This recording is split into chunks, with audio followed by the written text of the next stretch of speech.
নয়। না আমি পাগল নয়, যে বোকাচোদা বলবে সে পাগল হয়ে যাবে। তুই জানিস না, যে বোকাচোদা বলবে সে পাগল হয়ে যাবে। এই তো কালকে কালকে রবিবার তো, আই দেখ আমাকে সন্ধ্যেবেলায় একজন বলে গেছে তুই আমার বাড়িতে ভাত খাবি। হুম যার বাড়িতে কাজ করছিলাম রে, হুম তরুণকে চিনিস তো? হুম হুম ও আমাকে বলেছে তুই তুই যদি না খেতে পাস কোথাও, তুই আমার বাড়িতে চলে আয়। আমি এটাও বলেছি একদম মাছ নিয়ে আসবি না, নাহলে আমি যাবো না। আমি মুখের সামনে বলে দিলাম, সন্ধ্যেবেলা এখানেই ছিল, বলছে আমার বাড়িতে ভাত খাবি তুই। আমি কেন, মাছ নিয়ে আসলে আমি খাবো না। আমি মুখের সামনে বলে দিলাম একদম না, মাছ নিয়ে আসবি না। আমি কেন বলতো, একটু চিকেনটা আমি ভালোবাসি বলে আমি ওকে বললাম।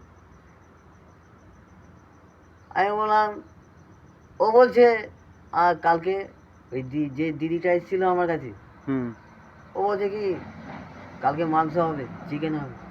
আমার এই বুদ্ধি আছে, 50 টাকা দিয়ে গেছে সন্ধ্যেবেলা, 50 টাকা দিয়ে গেছে সন্ধ্যেবেলায়। তাহলে ভাব মারা কত ভালোবাসে। এমনি তুই বাড়া কোনোদিন ভালোবাসা পাবি? কোনোদিন ভালোবাসা পাবি না।